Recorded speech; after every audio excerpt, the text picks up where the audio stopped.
William Shakespeare का play King Lear एक poetic play है। इस प्ले में ये दिखाया गया है कि जो संततियाँ होती हैं, जो संतानें होती हैं, वे भी कभी कभी अपने पिता के प्रति अकृतज्ञ हो जाती हैं। वे उतनी ग्रेटिट्यूड्स नहीं प्रदर्शित करती हैं जितना उनको करना चाहिए। किंग लियर एक ऐसा वृद्ध शासक है जो कि बहुत ही ज़्यादा अक्खड़ है, बहुत ही ज़्यादा इगोटिस्ट है और बाद में उसे भाग्य के, जिंदगी के बहुत सारे थपेड़े सहन करने पड़ते हैं। ये जो पोएटिक प्ले है किंग लियर जो बहुत ही कविता जिसमें भरी पड़ी हुई है, यद्यपि यह वर्स प्ले नहीं है, तो ये जो ब्लैंक वर्स में लिखा हुआ जो प्ले है किंग लियर, ये 1605 में लिखा गया था। जो शेक्सपियर का जो सृजन का तीसरा चरण था, जिसमें उन्होंने कुछ बहुत ही ज़्यादा गंभीर कॉमेडी लिखी थी और एक बहुत ही विषाद से भरी हुई ट्रेजेडीज लिखी थी। तो उसी ट्रेजेडी वाले जो चरण है उसकी एक रचना है। आज हम किंग लियर के बारे में, उसके पात्रों के बारे में तथा उसके कुछ कोटेशंस, उसके कुछ कथन, उनके बारे में स्टडी करते हैं। King Lear 1605। William Shakespeare 1605।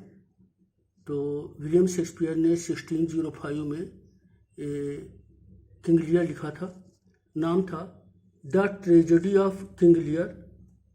Source इसका है पहला, the true Chronicle history of King Lear, लगभग 1590 का है और ये एनोनिमस है, पता नहीं है कि इसको किसने लिखा है। The true Chronicle history of King Lear.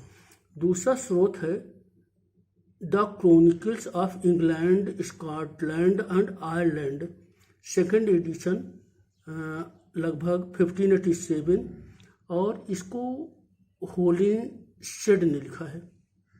तो जो ये होलिनशेड का है, the Chronicle of England, Scotland and Ireland, बहुत ही फेमस है, कॉम्पिटिशन्स में बहुत पूछा जाता है। तो ये जो होलिनशेड की किताब है, the chronicles of England, Scotland and Ireland, 1587 के लगभग की है। सेटिंग इसकी ब्रिटेन की है, किंग लियर की सेटिंग ब्रिटेन की है। अब इसके मुख्य चरित्र कौन से हैं, मेन कैरेक्टर्स? तो लियर है king of Britain, Goneril, Regan, Cordelia. तो लियर से डॉटर से, लियर की 3 लड़कियां हैं, गोनरिल, रीगन, कॉर्डेलिया। कॉर्डेलिया इसकी हीरोइन है और उसकी मृत्यु होती है। Duke of Albany, Goneril's husband. तो ड्यूक ऑफ अल्बेनी है जो कि गोनरिल का हस्बैंड है। Duke of Cornwall, Regan's husband. Duke of Cornwall है जो कि रीगन का हस्बैंड है। Earl of Gloucester, Earl of Gloucester का इसमें बहुत ही इंटरेस्टिंग कैरेक्टर है, Earl of Gloucester. Earl of Kent, later disguised as chaos, CAIUS। तो एक कैरेक्टर है अर्ल ऑफ केंट और जो बाद में CAIUS के रूप में अपने को बदल के रखता है, भेष बदल के रखता है। लियर का बहुत ही वफादार है अर्ल ऑफ केंट। लियर जब भगा देता है तो CAIUS, केयस बन जाता है। एडगर, ग्लूसेस्टर्स सन, डिस्गाइज्ड एज टॉम अ बेगर। एडगर जो है एक ग्लूसेस्टर का लेजिटिमेट सन है, ग्लूसेस्टर का पुत्र है और ये बाद में पागलपन का ढोंग करता है। पागल नहीं होता है, पागल बनता है और टॉम एक भिखारी के रूप में एक टॉम नामक कैरेक्टर बनता है। एडमंड, ग्लूसेस्टर्स इलेजिटिमेट सन। अगला पात्र एडमंड है जो ग्लूसेस्टर का इलेजिटिमेट सन है। Oswald Goneril's steward. Next character Oswald है जो गोनेरिल का नौकर है। फूल लियर्स फूल। फिर नेक्स्ट कैरेक्टर फूल है जो कि एक विदूषक का काम करता है और ये फूल बहुत ही महत्वपूर्ण कैरेक्टर है। कुछ लोग इसे तो शेक्सपियर का स्पोक्स पर्सन मानते हैं। King of France, suitor and later husband to Cordelia. King of France एक कैरेक्टर है और एक कोर्डेलिया का शूटर भी होता है, प्रेमी भी होता है, उसका हस्बैंड भी बनता है और ये जो है एक बहुत ही महत्वपूर्ण कैरेक्टर है। Duke of Burgundy, suitor to Cordelia. Next character Duke of Burgundy है जो कोर्डेलिया का शूटर है। क्यूरान कोर्टियर, और अगला कैरेक्टर क्यूरान है जो कि कोर्टियर है, एक दरबारी है। देखिए जो ड्यूक ऑफ बर्गंडी है, जब पता चलता है कि कोर्डेलिया कुछ भी नहीं मिलेगा तो कोर्डेलिया का साथ छोड़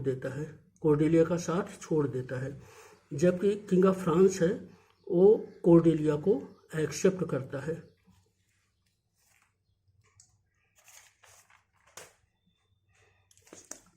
अब किंग लियर के कोटेशन से देखते हैं। King Lear 1605 famous speeches. Nothing will come of nothing, King Lear act first scene first. ये बहुत ही महत्वपूर्ण स्पीच है। Nothing will come of nothing, ये किंग लियर खुद कहता है nothing will come of nothing, यानी नथिंग से क्या है, नथिंग ही आएगा। Second, I love your majesty according to my bond, no more nor less, Cordelia act first scene first.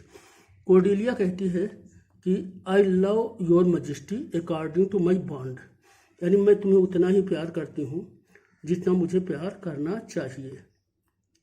I love your majesty according to my bond, no more nor less, और इसी पर King Lear उससे नाराज हो जाता है।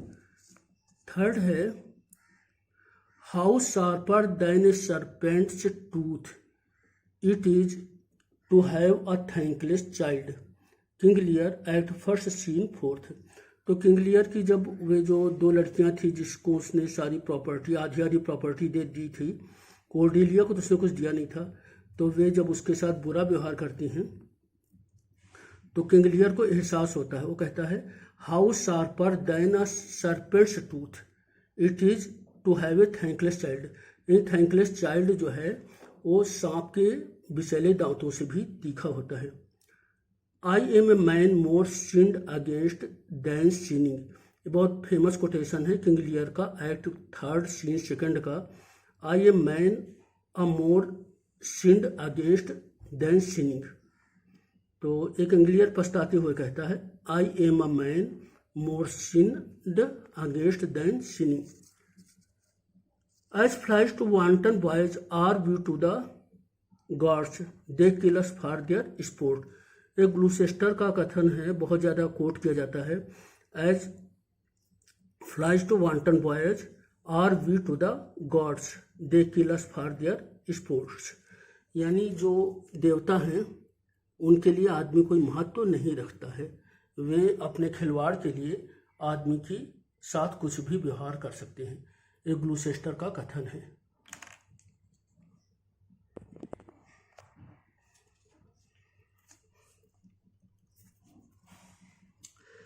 When we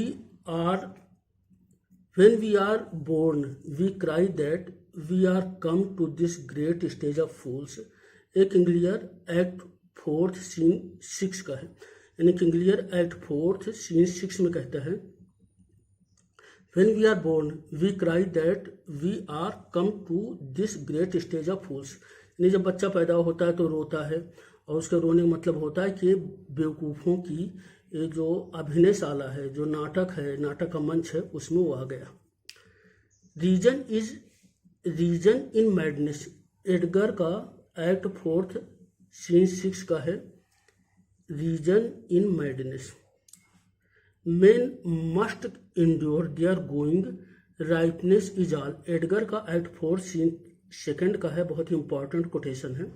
rightness is all, the art of our necessities is strange and can make wild things precious.